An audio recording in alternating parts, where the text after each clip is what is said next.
Alright, welcome to Just Magic the Gathering. I was looking to do my daily grind and more looking at my wizard's deck. I took out Vivi and I was thinking I was underutilizing like the blue part of it, and I decided to put white in instead. It gave me access to more control, not that this needed it, but I also threw in potentially card draw because I threw in my 3 Enduring Innocences, and so my tokens should trigger this, and my Caretaker's Talent, because all my black mages basically are tokens, and this does generate tokens. And I also threw in my Mortifies for just a little more control of, and specifically enchantments there. But I rebalanced it to a little heavy on lands. I have there's 12 of the non-creatures that come in as creatures when I cast them, but basically that's 50 cards, 25 of each if you want to split it to the 29. So I am actually running a little heavy on land, but I don't know, I'm wondering about it being weighted more to heavy on my hand.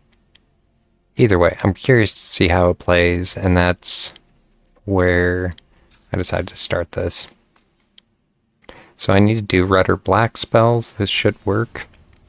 What originally started it was I was thinking about stripping my wizards down just to red-black, and I did that, but I don't know. I wanted more potential draw, and if I can get lifelink, or we'll see. I might be spreading it a little thin, but I also had more of the nicer lands, and it's hopefully pretty well balanced. I'm a little land rich, that's for sure. But not unhappy. Can't do anything until round 3, but I can play my whole hand.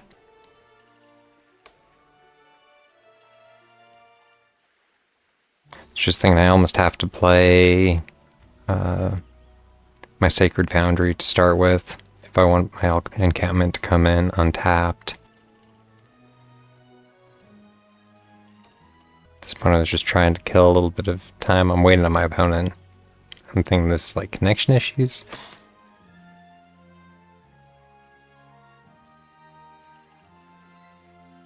Anytime now.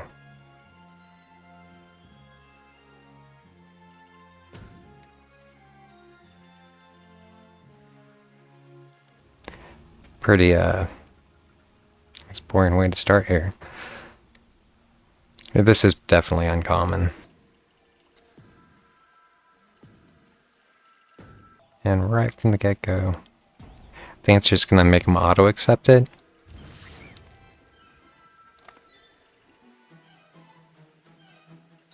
And then it is his first go, so we get to wait for him to time out again.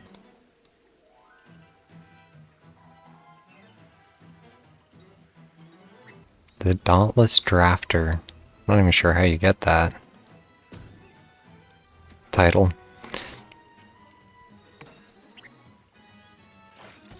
Aha. He did materialize again. Or materialize. I'd rather have that than, I guess, the free win. We are in ranked, so that would be a little unfortunate to be like, oh, lost signal, and with that being said, sometimes life happens and you have to drop a game. I do try to dedicate time so that I can.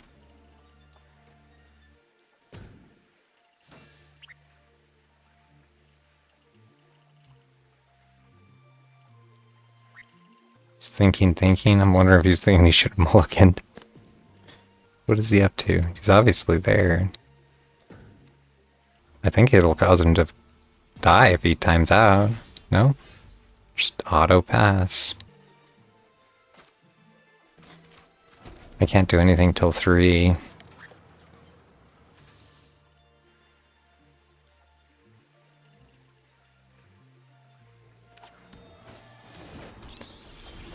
The Soothsayer.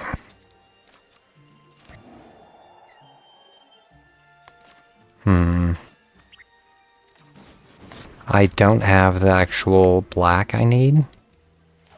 I should have done the Nomad's Outpost. I'm gonna steal it. Nice. So here I almost just have to go for my... No, it's an artifact and I can't control it. I will go for just dropping a Soothsayer.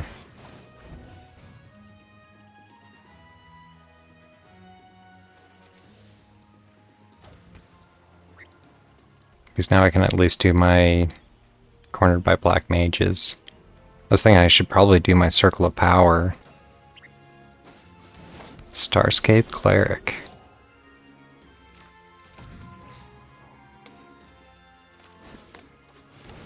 Make him sacrifice it. I'm assuming he's going for the life loop, or the life gain loop, the death loop. The Bloodthirsty Conqueror. Another Starscape Cleric.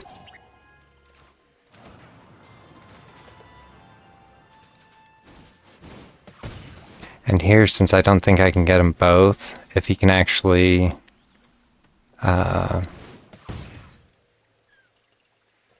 get him up, because it'll be 5.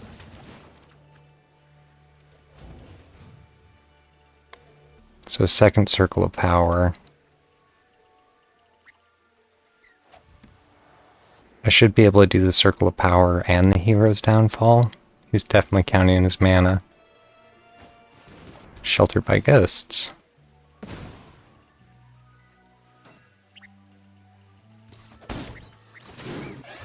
And at maximum speed, he can put a +1/+1 counter on target creature.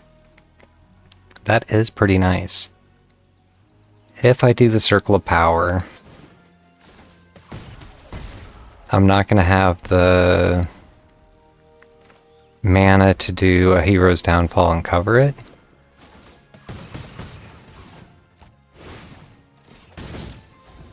So I should be able to this round, or let's see what he drops. The Essence Channeler. And a Perilous Snare.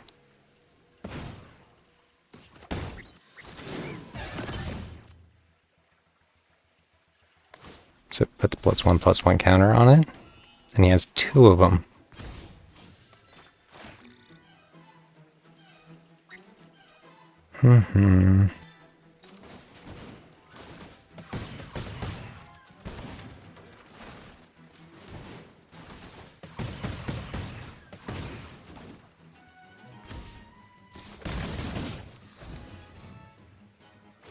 And it's 6/4. He can turn it into an 8/4? 9/4? Good game.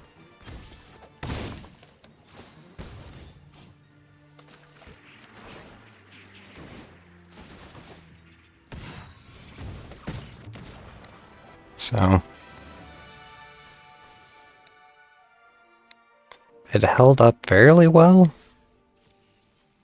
And I'm not sure that in the end it was almost what we were going to be top decking. But without his lifelink on the board. I do kind of like the chain cannon aspect of that.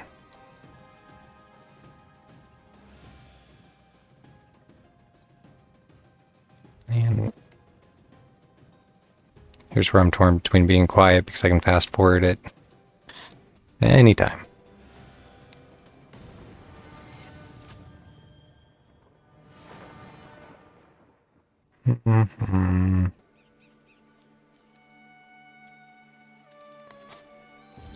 I'm a little leery to keep it.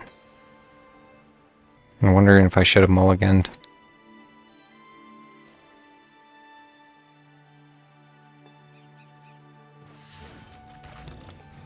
Either way.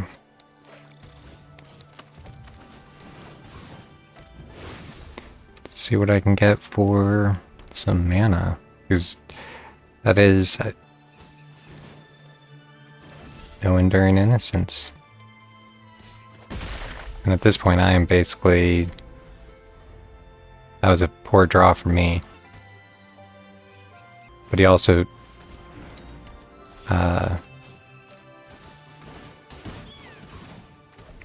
got rid of basically the only card I couldn't play. Or that I'm a mile from being able to play.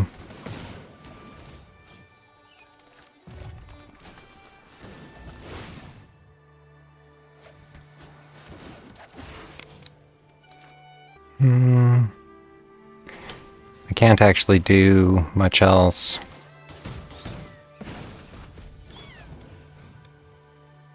I can remove the pacifism.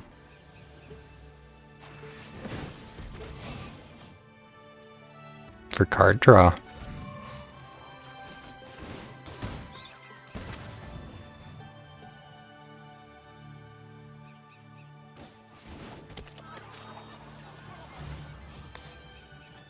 Two for the card draw. In a way, I really want the... I can do the Nord run.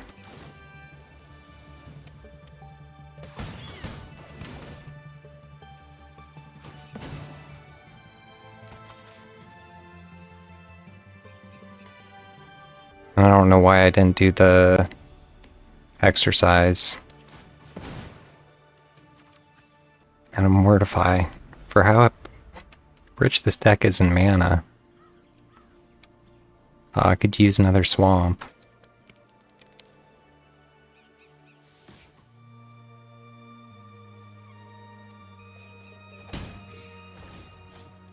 There we go. So... make him sacrifice? I wanted to get my arena up. If I make him sacrifice, I can do the exercise to get rid of the pacifism.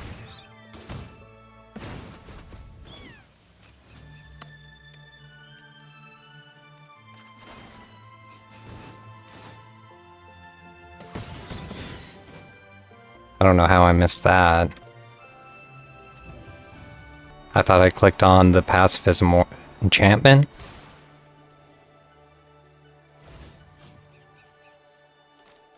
If I do my exorcism,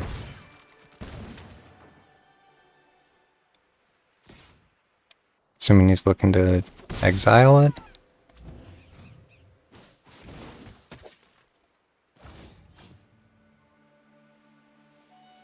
If I do... because it doesn't have power greater than 4. I could do the Spectacle of Destruction and the Mortify.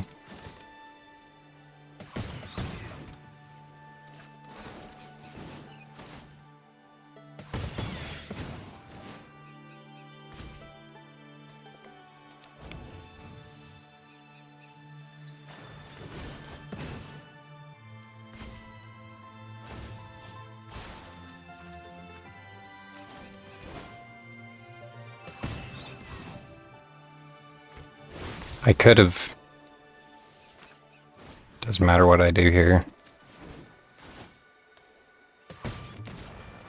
I could have attached my Black Mage's Wad earlier. I could have definitely probably played that a little bit better. And for having failed that on a couple levels, I'm glad I worked out. I was just kind of questioning, should I do one more? I am enjoying it, or... I guess winning can be always fun, but the balance seems to be there, even though I was mana strapped. I do kind of like the chain cannon aspect. He played fairly heavy control, and he realized the artifact was the what was getting him. And then I don't know why I didn't reattach it after I sacked the one accidentally. So, at a certain point I like that. It's expensive in that I have to get one more to get into my circles of power. There it is. Playing black-blue. Is he playing a mill deck? I was wondering if I should make him sack it now. Yeah, I'm not sure what he's up to, but I don't like it. Black, blue. He's also tapped out, so he can't counter if he's playing blue. In a way, I kind of wanted to save my control for when it dies, draw a card.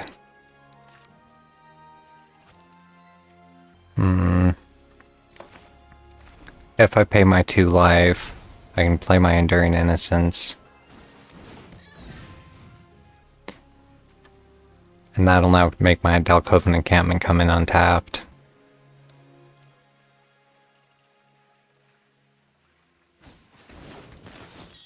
Enters or attacks, draw a card, then discard a card. A 5/5 with Ward 2.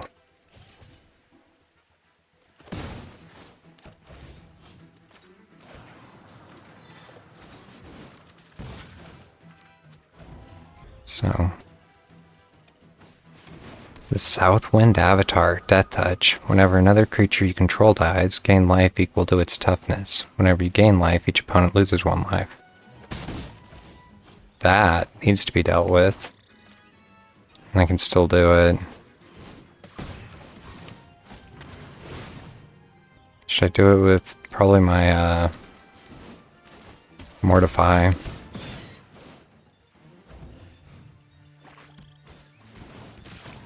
When it mills, when it dies, exile it. When you do, put target creature from your graveyard on the top of your library. Nice. Makes me want to be able to get into...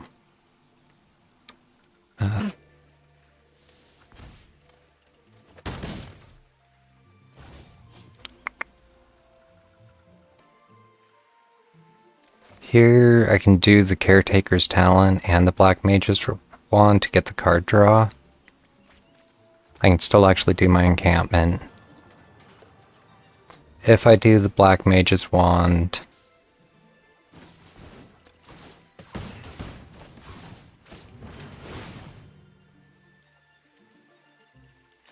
I almost need to get rid of his flyer.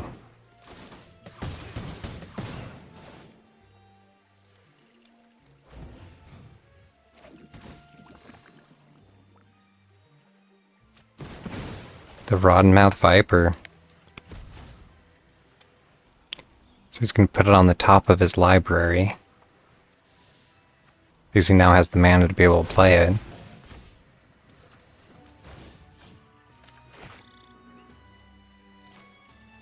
That doesn't leave me enough. It does leave me enough to do the arena.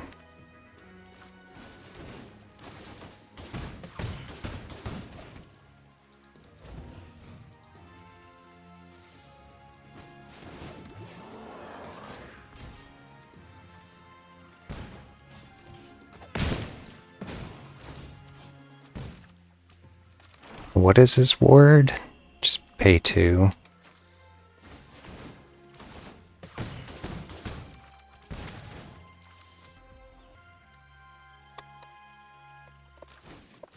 That was convenient draw.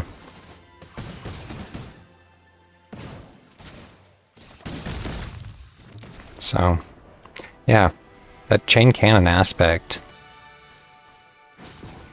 In that case, like, the lifelink kept coming to me, bringing me back, or, yeah. I'm much more happy with how this deck is playing or rolling than just the black, red, blue version I had yesterday. Either way, happy to call it, made my daily, and look forward to doing some Magic in the future.